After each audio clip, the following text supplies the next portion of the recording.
We have two students who are very lucky to introduce Marcelo. We have Joshua and Joanne. If you both want to turn on your camera and kind of intro for everybody.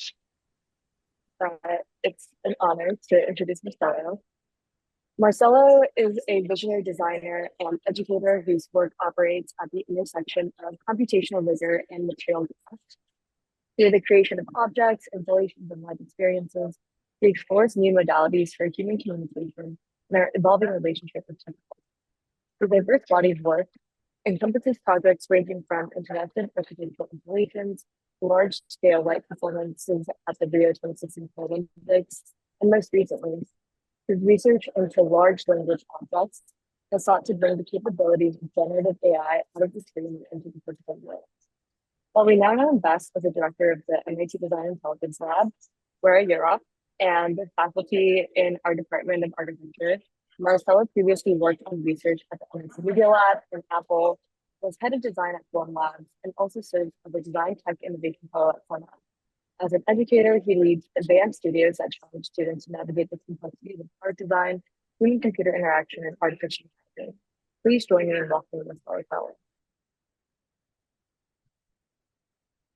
Thank you. That's awesome. I feel like you guys are heavily biased though, and you're because you took my class twice, and you're helping as well.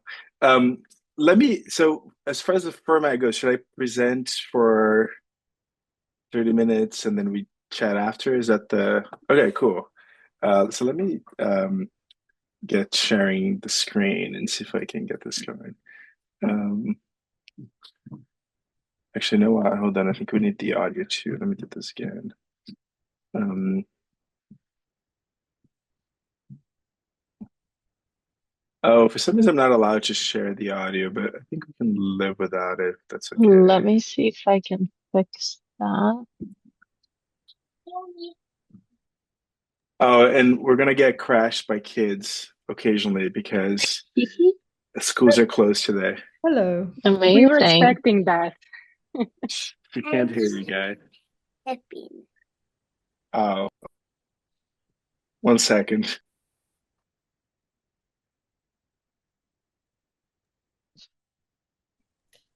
Janan, Tiger is still sleeping. Yes,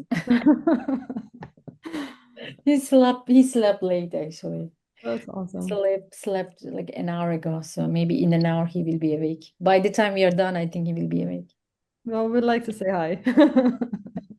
This does remind me a lot of COVID protocols and everybody's kids and pets in the background. Today actually is so funny because he refused sleeping and he wanted Mm. to he wanted to watch Dory, the animation in Disney, and I turned on the television, and by the time I was back, he was sleeping on the couch like a old man. There you go. I'm back. Sorry about that. No problem. It will very likely happen again too. Um, cool. Okay. I don't think the sound is gonna work, but that's okay. I think we can work without it. Also, I know that we're supposed to do like the 30 minutes and then questions after, but if anybody hear anything that I say and you have a question, please interrupt me. I find it to be more fun to talk as we go than to wait until the end, even though maybe that breaks the protocol a little bit. So let me, and you can see my slides, right? Is that okay? Okay, great. Here. All right, so maybe at a very high level, I'll give you a little bit of background on myself and then kind of sort of go deeper into the work and the lab. Um, I feel like I've gone through almost every design discipline at this point in my life. Um, but today, I teach at MIT, do research, I have a practice as well that over the years has done all kinds of different things, and I've worked on lots of products. So I think in that sense, I've got to sample a little bit of what it's like to be different kinds of designers working under different sets of constraints. So if anybody's curious about what your potential designer career could look like, I'm happy to chat about it because I've seen lots of different aspects. Cool. So so a central question to me in the work that I do and that the lab does today are, what are the new kinds of human experiences that are going to emerge from AI? I think in many ways we've just sort of reinvented computing, and I think with that reinvention, we get to rethink how we do, if not all, at least most of the things that we do with computers today. What's particularly interesting to me, if you take sort of the kind of bigger perspective, is that with every technological revolution, we have had a new sort of design discipline emerge, right? So if you look at, the printing press, a lot of the constraints of graphic design came from that. If you look at industrial revolution, industrial design sort of came to serve this kind of ability of industry now to produce, lots and lots of things. With the computer revolution, I figure out how to interact with this, machines that compute. So interaction design in many ways came from that. And I think we're now facing that question with the artificial intelligence. Are we going to be designing intelligence themselves? Are we going to be putting intelligence into things? What are the sort of fundamental elements of this kind of discipline? And I think that in the work that we're doing at the lab, we're very much starting to get a feel for what that looks like through all of these different projects and the problems that we're being encountered in the work that we do. And so as AI becomes physical, the way they interact with this intelligent physical world will be start to change and be very different than the way we interact with the world today. So you rely on natural language, which you've already seen through chatbots. But in using natural language, you'll be more expressive. It will be generated and sort of created on demand as you need it. Things will become highly adaptive, both to different kinds of users, but also different kinds of users. And with that also, there will be autonomy. So things will be able to operate on their own, have their own goals, and sort of work together. So these are some sort of kind of very high level things that we sort of keep an eye on and try to imagine what this future could look like if you get any of this vertices and sort of stretch them out. And the work that we do at the lab is focused on how we embody and physically interact with computation, with a particular focus on AI. And we do this across three levels, starting in materials, so then going up to the kind of an object scale and then a network scale, where we get multiple objects working together. And talking about scales, and it was sort of start with materials, can invent new kinds of materials, new forms of fabrication, to then come up with new sort of kinds of objects, new ways to interact with them, and then scaling those into large networks. And here's an example from on the left side, there's an image of a grain of sand. And on the right side is an image from a stadium performance that we did. So just really kind of cutting across the range, which I guess maybe goes really well with the name of the class. So let me start by showing this. So a lot of the work, it's funny because I put a lot of the work that I've done under the lab umbrella, but some of this work was done before the lab. Some of the work was done before and still continues. And I personally like to think of design as you're never done, you run out of time or you run out of money. And I love revisiting old ideas and kind of reinterpreting them with new means, new technologies, new places to show it. And I think that you can take ideas to new places. So Sandcast was a series of photographs that I did in collaboration with this Brazilian artist called Vic Muniz, that exposes the limits of visual perception and physical representation. And we did this by drawing images of castles onto grains of sand. So this is Vic, and the way the project started, he did a series of drawings using camera lucida, which is an instrument that's pre-photography. It's like he uses a small little prism to see what's in front of you, somewhat projected onto a piece of paper that's in your lap, and you can trace it. So before we invented cameras, this is how you create an image as like sort of very representative of reality. It's actually really interesting because Harry Fox Talbot, who invented photography, or one of the inventors of photography, was a very terrible camera lucida drawer. So in many ways, it's probably what drove the invention of photography. And so we start with sort of pre-photography, and then we end in a world where, it's in many ways post-photography, where you can create image without photons. So this machine here, this is at MIT. So this is a focus ion beam. And it's a machine that uses ions to be able to remove material off of the grain of sand. and then use electrons to see it. And those are particles that are smaller than photons in a sense, um, because you wouldn't be able to do this at scale photons. Um, it was a very interesting project for me because um, it took forever to figure out how to do this, how to create the image that we've created. Um, Probably about 4 years from beginning to end. Not not working this every day, sort of working at sort of intervals. Um, but there was a few really interesting moments. I remember when I started this, and this is perhaps a bit bigger advice about life at MIT. I went to this lab. I said, "Hey, I want to make this artwork where I want to draw on grains of sand." And the person running the lab looked at me like I was absolutely crazy. And I was like, "No, it's cool. Let me show you." And he's like, "Okay, fine." It's like you can use the lab from midnight to 6 a.m. when there's nobody else here, and all the important work is done. You can do your work. And I was like, "Okay." And I did this for the first year. And as soon as I got my first image, I showed it to him. I was like, "Hey, look at what I got." And his eyes like immediately like open up. It's like, "This is amazing." It's like, "I've never seen anybody do this." And then he's like, "You can come here whenever you want to now. The lab is yours. Tell me what you need." And then the next time I came back, he had his own ideas. He's like, "Oh, I got this castle. You should try doing this one." Um, which to me like really shows, I think, the power of art and design in a way to sort of let you see your world in a different way that not accustomed to, or not or haven't had a chance to experience. It helps you recontextualize what you do.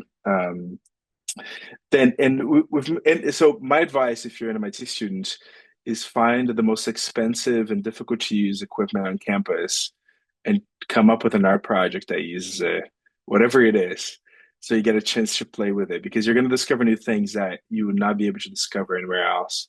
Um, I want to support that and say that there's a class in ACT. They do a really good job at this about actually we were showed this project for under Gediminas and Tobias's MIT Nano laboratory and art project. So if that's of interest. yeah, if I were a student, I would absolutely do that class. That's my um, plug. That's it. it sounds awesome.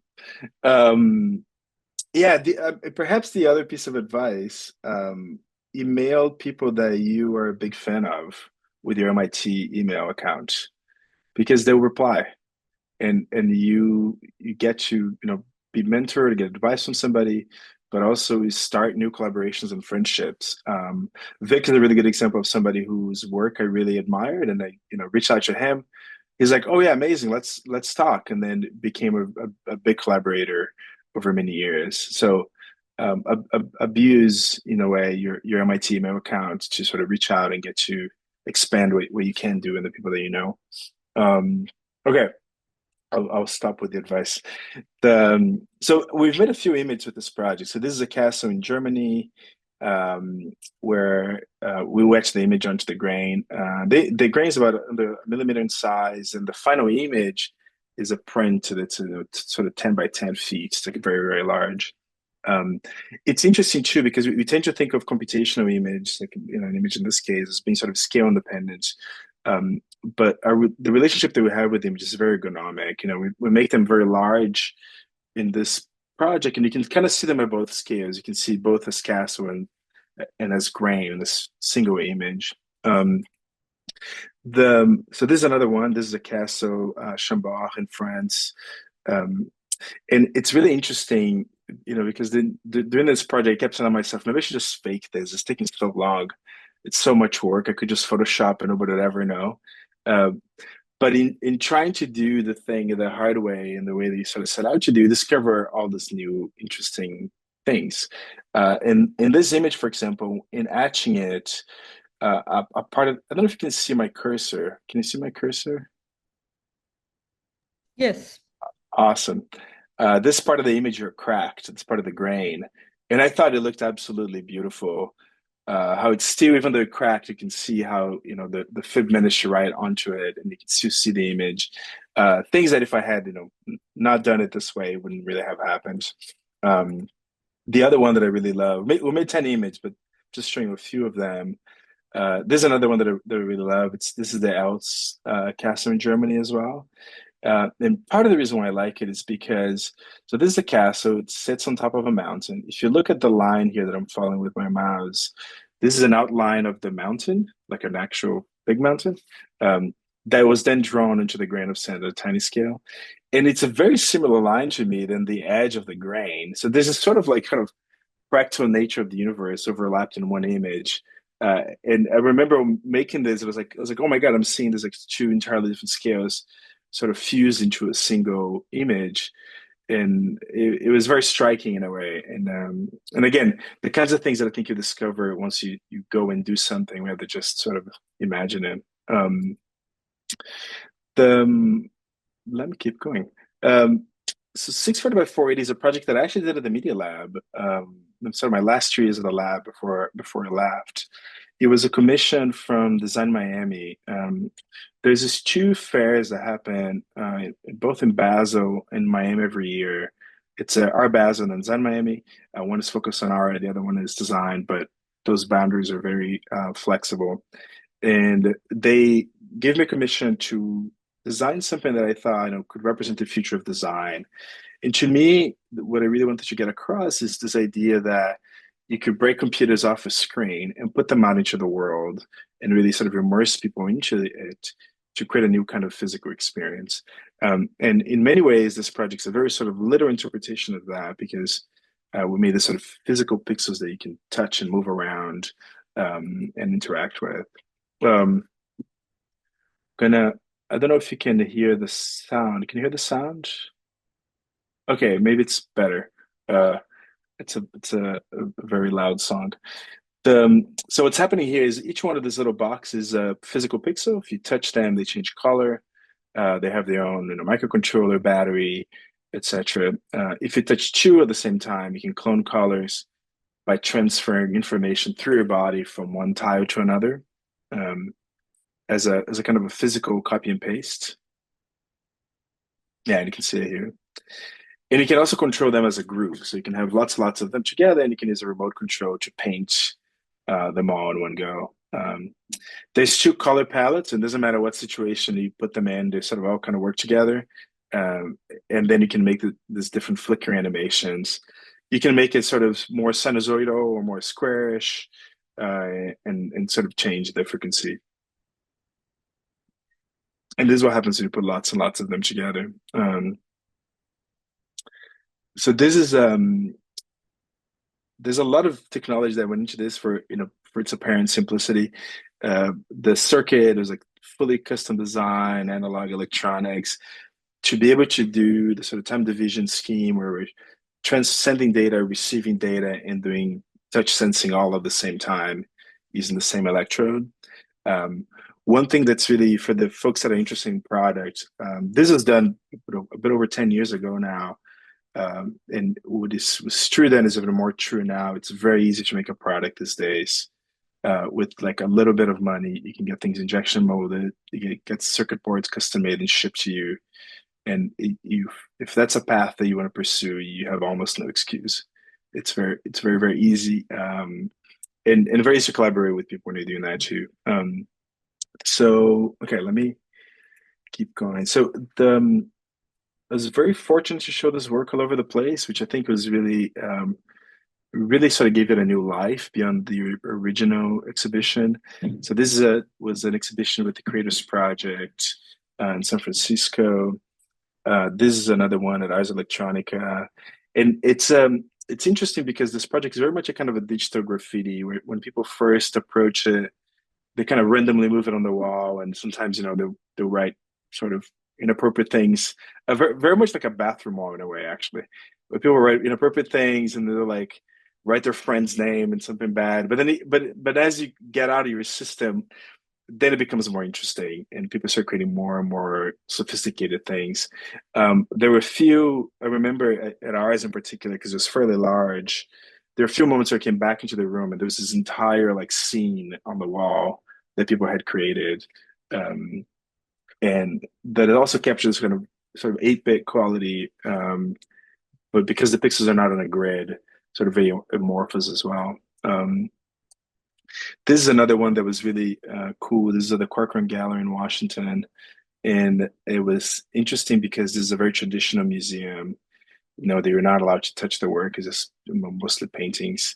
and and there's no sign on the wall. It's like it was just the work.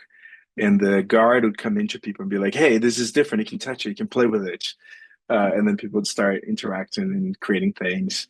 And what was also really cool is there's a day that I came to the museum to visit after it was installed, and there was a group of 10 teachers in front of it, and they discovered that they could clone colors by themselves, and then they figured out that they could hold hands together and clone colors across lots of them. So there's basically like 10 people holding hands and interacting with this thing and creating together, which is very much this kinds of experiences that I think we should have with technology, where we're doing it physically, we're doing it with other people, rather than this kind of single individual kind of introspective interactions.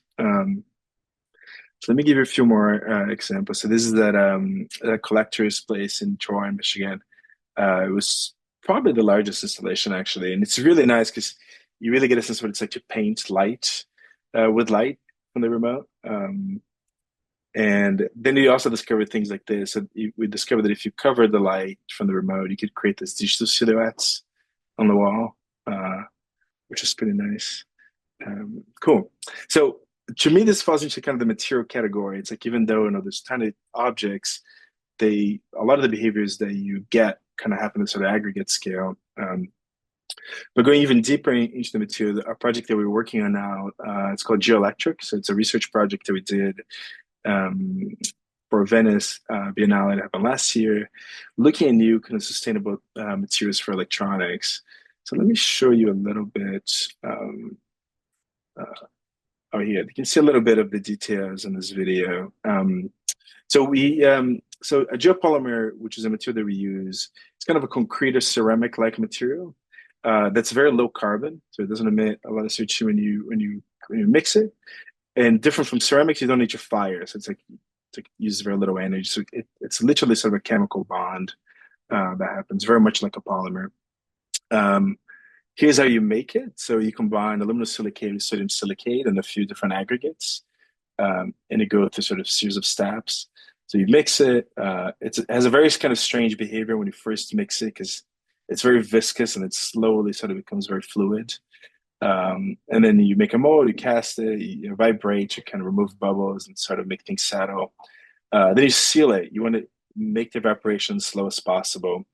And because we're on a really tight deadline for Venice, we actually baked it a little bit, but we could have let it sit for a month and you'd sort of self-cure. But by doing this at a quick baking process, you can speed it up, low temperature. And then you get the final part. And here's some of the things we've been doing with it. So this is some experiments putting, yeah, can I pause? Hold on. Putting heating materials onto a geopolymer matrix so we can, heat it and see it come out. So we're thinking about, could we make kitchen counters where heating elements are completely embedded into the counter itself? And a lot of the tests, so there's some scans we've done to see how our embeddings are working. And I don't know if you can see in the image, there's little black circles underneath the middle thing. And those are air bubbles that are kind of making things move around. We embedded electrodes here to do some things like capacitive sensing. And this is a really interesting reaction that happened. Things kind of bubbled up and it looked quite beautiful. And then we're just looking at how things sort of aggregate inside of the material. I still think it's very early on in this project, and there's still a lot of things that we're interested in exploring. We're working on another exhibit now, so coming up with new shapes and new things we do. But it's a very exciting area for me. So let me go one scale up now into the object realm. And I would start with the project that I did for Cartier. So this is work that I did in the studio before MIT. And it was very interesting because it was a very long, here, let me pause this for a second. It was a very long process to do this project with Cartier. Like it took many meetings, like probably about a year total from the time they said, hey, let's do something together to the moment that we did it. And what really made it happen was that we created an iPad app that simulated the project that we wanted to make to be able to show this to the people in charge at Cartier. to get them to get excited and to approve it. And it was a big lesson for me in terms of how we get projects to happen. Because at the moment that we made that app, we gave people the experience of the thing we wanted to create, which before they couldn't really imagine. And as soon as they saw, they immediately approved the project. It happened super fast. So if you ever encounter yourself in a situation you're trying to do a project, can't convince the right people, try to get them to experience it as close as possible to the real thing, and that typically helps unlock things. But what we did here is we created something that gave people the impression that they're walking by on Fifth Ave, the feeling of reaching to the window and touching the jewelry that's there. So there's a big laser a LiDAR plane in front of the window that's infrared, so if you can't see it. If you put your hand in front of it, you break that, we know where you've touched it, and then we open the boxes that are right behind it to reveal the jewelry. Cartier wanted to give the sense that people could touch the jewelry without actually doing it, because I don't know, that middle necklace that's costs $1 million, so you don't want everybody touching it. But there was a big lesson for me here as far as interaction design goes, in that you keep an interaction very simple. People imagine that very complex things are happening. So you could literally just put a foot on the window and sense it and open up. Literally anything. But when I went there a few times and people are doing gestures to sort of summon these boxes to open, really interacting with it, almost as if they were a kind of animal, which I thought was really interesting. Okay, let me keep going, because we're going to run out of time soon too. Being Material was a collaboration with Skylar Tibbetts. Skylar organized this event at MIT. We had a number of researchers and artists and designers present their work and the intersection of their work with materials and computation. And at the end of the event, we started talking about this idea of trying to make a book that put everything together. But he wanted to make a book that could be sort of both physical and digital. You could read it as a regular book, but it had a digital component to it as well. But in a way where we're not using electronics, no QR tags, no visual indicators. So very much of this is, this is the experience of reading it. It's just a regular book like any other book. But what we did is we trained a classifier with about 150 images of each spread in the book, by taking photos of it in different backgrounds, different lighting, different positions. That would allow us to recognize any of the pages if you pointed a camera at it. And the way this works, and then there's an app which is in a website. It opens up a camera, and if you point at it anywhere in the book, it pulls up content from that page. So in this example, this is an article from Tal Danino on bacteria growth and sort of the aesthetics of growth. And you can see the videos that he created that you normally wouldn't be able to see with the book. You can also edit it. So there's this kind of weird, kind of special bookmark you can use to mix the cover in different ways and sort of create, not just retrieve. Yeah. Okay. One area that I'm very interested in these days is what I call large language objects, which is looking at how we can create physical interfaces for large language models, in particular so that we can situate and embody LLMs in the physical world by giving them the sort of physical affordances. The way I like to think of this is sort of the core of this object is a kernel that gives you natural language interactions, and in a way, the sort of a knowledge of human culture. But it also gives you physical grounding by interfacing with sensors, actuators. It's basically making AI physical and giving it a body. And it's interesting because the way we do this, I do this in class, and students come up with all kinds of amazing projects. A lot of those projects sometimes become research and kind of continue into the lab, and then go deeper as well in many different ways. And then now there's some that are actually also going out into the world and becoming companies and startups. So it has been a very interesting process to see this go from, kind of early ideas and exploration and experimentation all the way to finding a pathway into the world outside of MIT.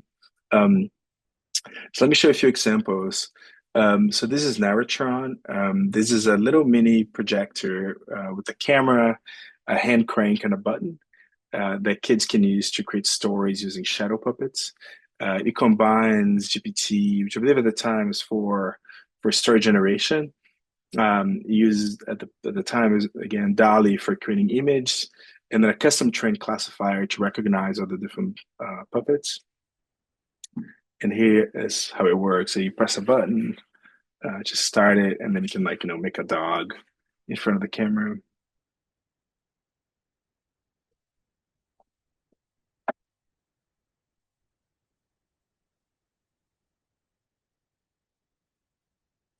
And you can't hear the audio, but it's basically narrating the story with audio. And it only gives a background. So if you're doing the shadow puppets, you can continue to do them and be the person in charge of playing. While AI sort of just creates kind of a generative ambiance around it. And by the way, I haven't given Sergio enough credit because Sergio has helped me with this class for the last 20 years, Sergio, 2 years. Couple years. And it's been an adventure. There's another project that I really love. This is Be the Beat. It's a boom box with a camera, and normally you listen to music and then you dance to the music. This sort of flips the relationship around, where you dance, and based on how your body moves, it creates music or plays music. Um, the way it works is you clap to start it, and then you use this pose nat to pick up sort of rough kind of sort of skeleton of the body that's in front of it, and then pick specific coordinates and sort of movement to specific joints to then figure out what kind of beat and style of music might match it, and then search for that and picks it up and then plays it. There's a first version of this where the music was actually generated, but it was very slow. So then we decided to just kind of retrieve the music. And I can't see, you can't hear, but gives you a little bit of a sense.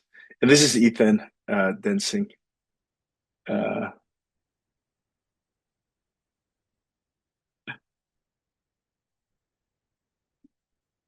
He's much better than I expected. The music is so good though. Yeah, it's missing the music for this I one. know.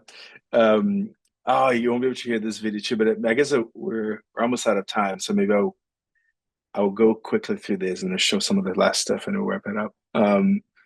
There's another project that Ethan has been working on with Quincy. He calls it the stochastic parrot, and it's basically looking at how can we interact with sort of forms of AI that are more candid, that are not sycophantic, that are not saying what you want to hear, but instead are pushing you towards things that will help you be better in what you want to do. And so basically, like, there's a few versions of the parrot. They have their own personalities, they have their own agenda, and they can be a little pushy. You can't really hear him, but the text, I think, explains it pretty well because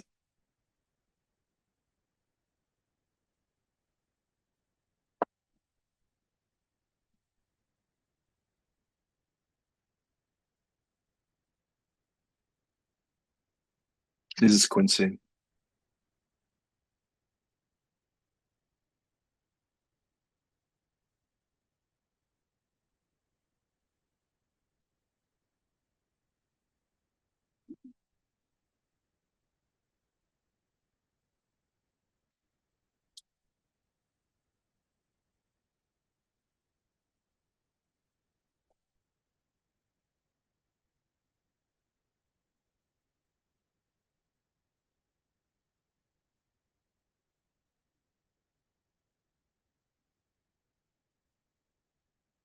Okay, I'm gonna stop here. You get the idea. I wanna show two. We still have a little more time, right? Can I still a little more time? Yes. Okay. I want to show two more projects at the very large scale, and then I'll stop. Here, let me jump ahead a little bit. Um, so the first one I want to show is this is not about so bigger picture. We're working on the scale of materials, those scale into objects, and sometimes the objects come together to do larger things. So this is an example of using soccer balls to create a giant image. And this is a project that we did in anticipation for the World Cup that happened in Brazil. And we got to explore a lot of ways in which those objects can come together too by looking how people assemble these large structures.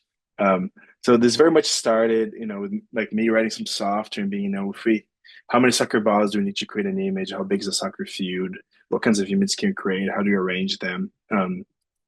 We then went on and made our own custom soccer ball, which is half black and half white. It's almost like a e-ink pixel in a way, and if you rotate it, you get to see a different color. It's also a really horrible soccer ball to play soccer with because if somebody kicks it towards you, you can't tell how fast it's spinning. It's really confusing. Um, and we drew inspiration from Da Vinci's illustration of truncated icosahedron, um, which was the kind of first representation of something that looked like a soccer ball that we found. And it was a very interesting image too, because it came right at this moment where mathematical description and visual representation of form was coming together during the Renaissance, and it was sort of very emblematic for the project in a way. So then we got to the field, and this is that image converted into soccer balls. We mapped out the field. We kind of broke into these areas using a projection, where every area had a particular color. And this is done at night, right? So you could see the projection. And we actually had an entirely different plan of how we're going to do this. And version A failed, and then we had to do plan B. We then created a sheet that was basically kind of a human G code, so like instructions for the lots of volunteers that we have and how to put this thing together. And we ended up doing two images. So this is one at the Estadio Azteca in Mexico. And it was basically very much kind of a raster. As people went around, they just put the balls down based on what the areas underneath of them were. And there's some really funny things that happened where when we first gave out the instructions, people started naturally filling the outline of the ball. But if you do that, then you can't actually pack the balls on a hexagonal grid. So I had to sort of undo it and then kind of restart again. And it was, I feel like every project I did, something like that happens, or I have some intuition about what people would do, they do something entirely different. And then we have to kind of adapt halfway and then still make it work. And the one thing that was actually very cool about this too is that the entire time we were doing this project, it was very hard to know that if it was going to work because we're at the stadium level seeing the image. We're like on the grass, and the image is very distorted. But from the moment that we could fly above and see it from the same perspective that Da Vinci had when he drew the image, you could actually see it pop into 3D. So that's you could actually see the sphere at that point, which you couldn't really see before. And then we did another image, and this is in Brazil at Favela Vidigal. This one is very, very awesome, and I'm from Brazil originally, so it's really nice working in Brazil, and we worked with a lot of kids that had an absolute blast making this. Yeah, and we ended up creating two images. Yeah, I'll show you of the two sites, and they're both photographing this kind of Renaissance composition, sort of very deep background. And the final project I want to show you is this one, the Paralympic ceremonies. When I mentioned earlier, like use your MIT email. So this is a project that happened because of my previous collaborations with Vic from the Sandcastle and so on. And when the Paralympics happened in Brazil, I got invited to join the team that directed the ceremonies. And it was a really incredible experience because from day one, we're like, what stories do you want to tell, both about Brazil, but also about Paralympians and how they string all this together into a show, into a narrative.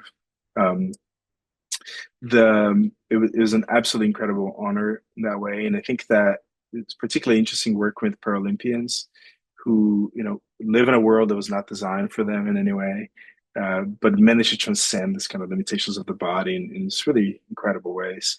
I since working on the Paralympics, I cannot watch the Olympics anymore. It became absolutely boring to me because in the Paralympics, you really get to see what humans are capable of and how far we can go. The technology was a big part of this. Like I want the technology to play a big role in showing how we can augment human capability.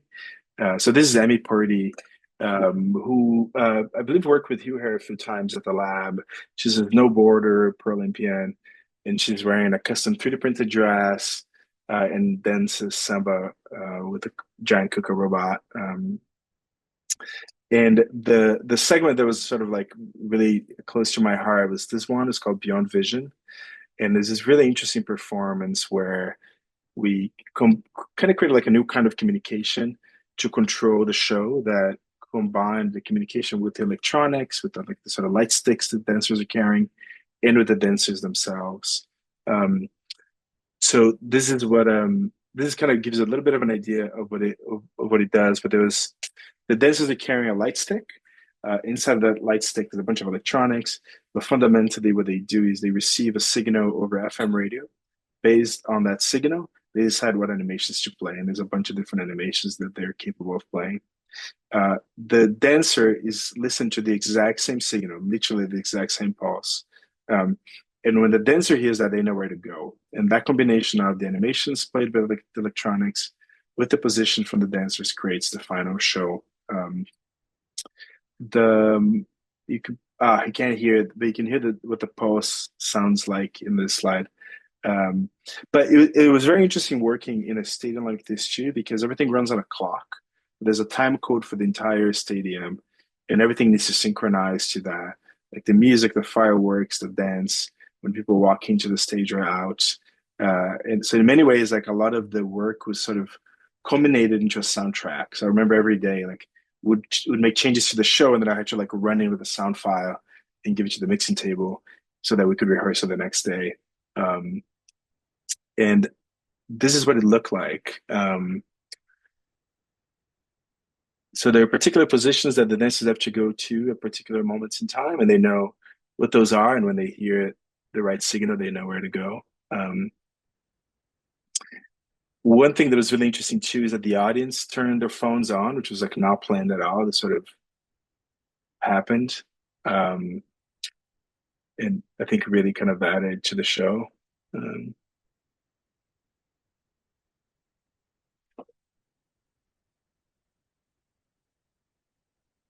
Cool. One final thing before I stop fully. We're doing this amazing AI hackathon, AI plus Harder hackathon at the Media Lab, March 6th to 8th. If anybody's interested, let me know. We might, I think, be full already in the number of people can support and or have at the hackathon, but you can also volunteer. So if anybody's interested, that's it. I'm done. Amazing. Thank you so much, Marcelo, No problem. and hopefully you'll be recruiting some volunteers and helpers.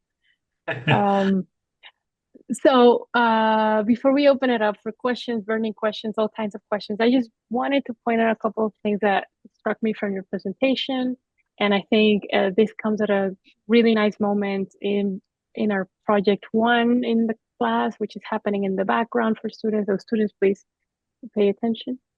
So a couple of things that struck me were first when you were talking about the project with the lights that were rearranged on the wall, and you mentioned that users basically were iterating with it. Like they first got out of their system what they were thinking about, and then consequently they went into their introspection, right? And started actually maybe creating interesting, meaningful things. And to me, that's very interesting because it seems like it works for users the same or in a similar way as it works for designers. And that is why we're asking students to iterate all the time, to get out their first versions of ideas on paper, on the screen, wherever, to make room for the second, the better, the improved ideas as they come, and get the biases out early and make way for introspection. So I thought that was very interesting. The second was in your Cartier example, that you talked about coming up with a mock-up of some sort for your client. Is that correct? Sorry, say that again. You talked about the mock-up. Yes, that you created, yes. right? Yeah.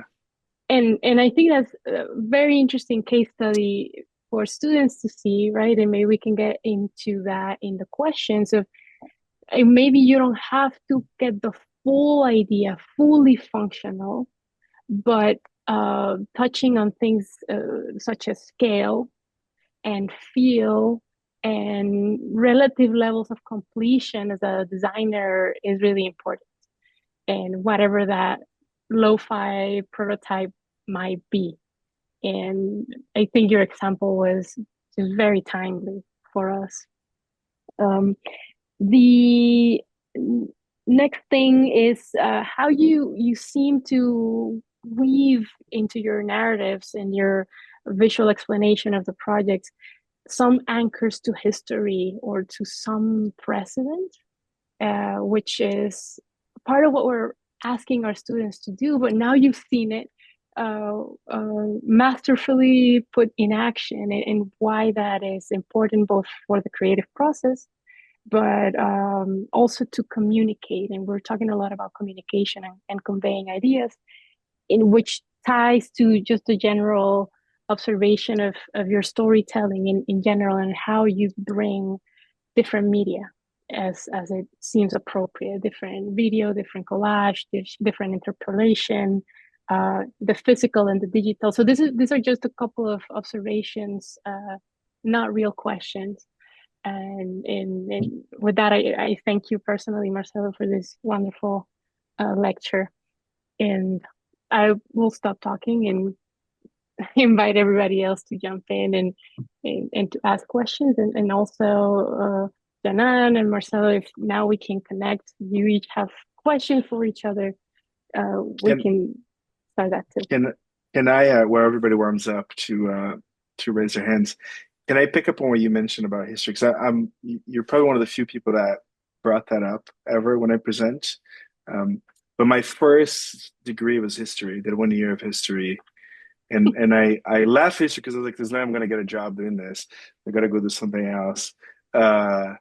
But it's interesting because even when I'm learning something technical, I'll go to history first, and I don't know how to not do that. It's this almost a weird obsession with history, and I think that puts things to me basically like tells me where the knowledge fits into the bigger picture.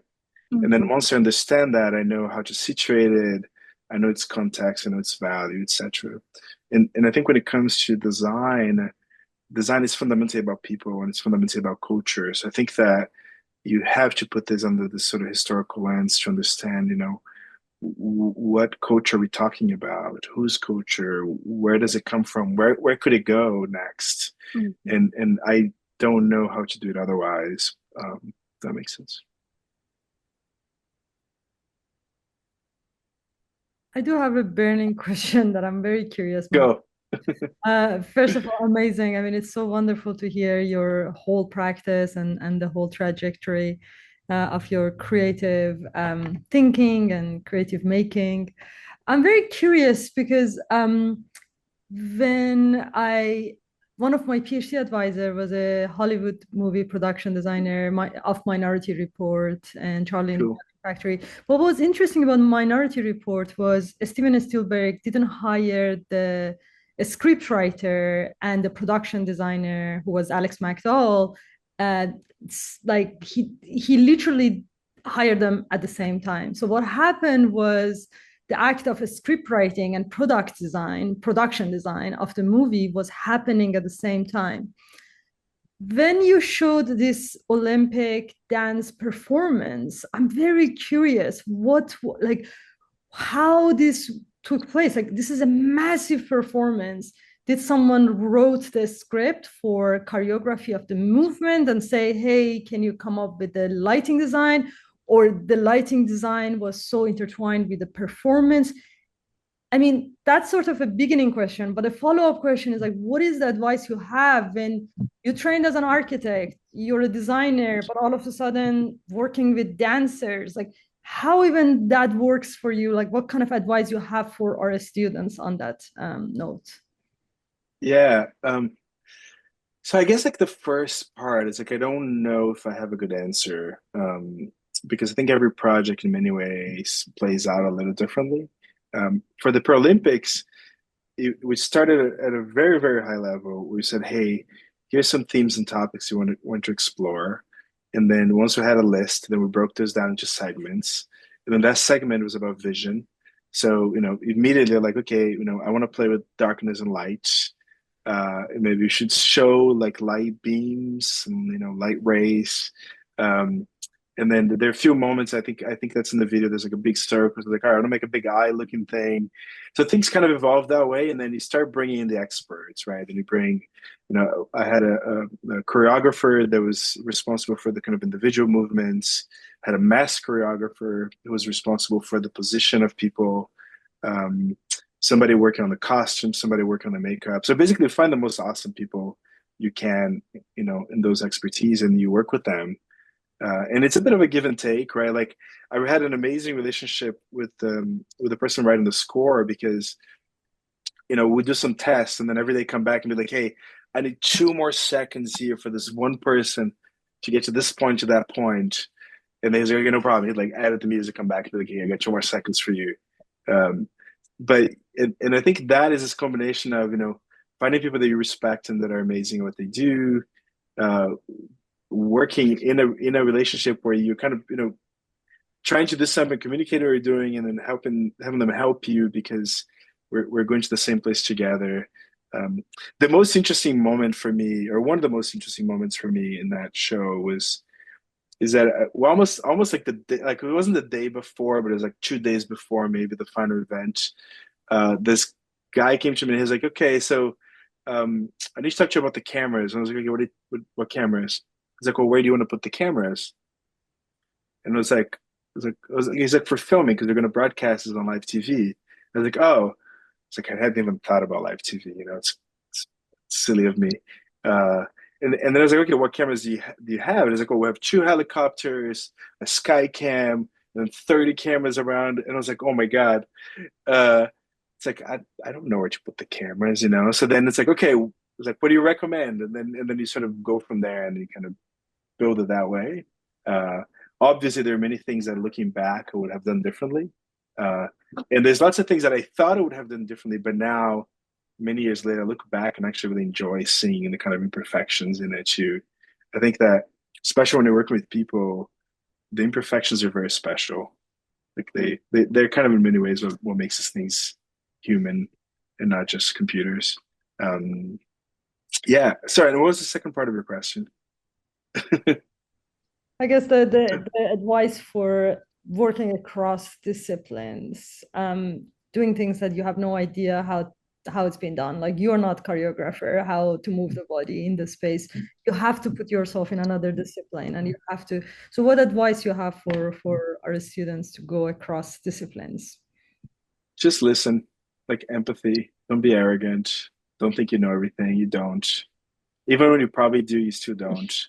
It's a good thing to keep in mind. And you'd be surprised. Like so, for example, the mass choreographer, she did everything in Excel. It was absolutely insane. Like when I saw it, I almost had a heart attack. There's this giant sheets, and she's like moving all the people around. I was like, and then with her, I was like, oh, this is cool, but hold on a second. And I wrote some software, gave it to her, be like, here, we're gonna go a lot faster now. And so there was this kind of sense of working together in that way. Fascinating.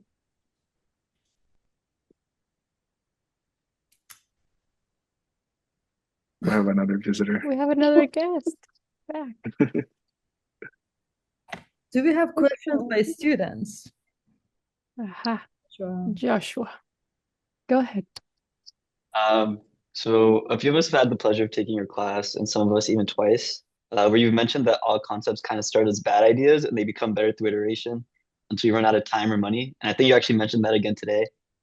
So I kind of had a question, like, do you have any like other particular metric or like signal that you like deem an idea successful before you run out of time or money, or is it kind of like this like never ending ceiling? Yeah, like one of them, and it's not very easy to describe, but there's this moments of magic and surprise that you can see in a project that typically tells you that you've hit it. Um, and but the only way you see that is when you show it to people, and they're like, whoa, wow, how did you do this? like, oh, this has just opened my mind to something different. And I think that those are the sort of special moments that you want to find, and then once you do, cultivate and explore. Um, but even those, you can keep working on them forever. Um, I think going back a little bit to maybe like what Daniel was saying, and like I think that I find that my first, 5 ideas are absolute crap. But then if I push on to have another five, they start getting better. And sometimes with the sort of hindsight of the extra five, I can go back to one of the first ones and make that better. So I think that we very easily fall into tropes, kind of the obvious stuff, and you got to keep producing to be able to get out of there. Our audience is growing. This is amazing. We need a breakout session for the kids. Yes. All right. Students, in the interest of time, questions, or else we're going to fill it in with more questions. But this is your moment.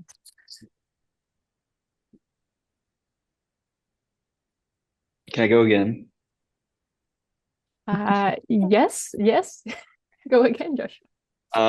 I think this might be kind of like loosely related, but I think you've also like highlighted the importance of like getting to the user testing stage, because you just don't know how somebody's gonna use your product. Like given this uncertainty, oh yeah, no worries. Sorry, then give me 1 second because I can't pay attention to you right now. 1 second. I'm gonna pause on that question. I had one question for Janan that also maybe connects with Marcelo's development, but we can let Marcelo go I'm for a back. second. Oh, okay. Joshua, go ahead. I've locked her in the cabinet. No. I'm just joking. Okay, Joshua, go. We don't know how much time we'll have until she comes. Okay. Oh yeah, for sure. Essentially, I was just gonna say, like, given like the unpredictability of like human behavior, like, do you ever find yourself like designing for a specific like human behavior, or are you always just more focused on like curating like an overall user experience? I don't know if I fully understand the difference in your question, but I typically try to follow my intuition or what I think people will do. And there's some things that are pretty obvious, right? Like, and I say this in class a lot, like for every action, there should be some kind of obvious feedback, because if you don't, a user will think something is broken. But the other thing that I've learned, which is not as obvious, is that keeping things simple sometimes makes them richer and more complex. The Kaite to me was a great example. It's like a very, very simple interaction, and people build all kinds of really complex mental models for what was happening. And I think that when you're designing, it's very easy to say, oh, let's just keep adding stuff because more stuff will make it better. And I think it's actually important to do that. But then once you're done adding things, stop and take as much of it out as you can. And then I think that's when you find the sort of sweet spot.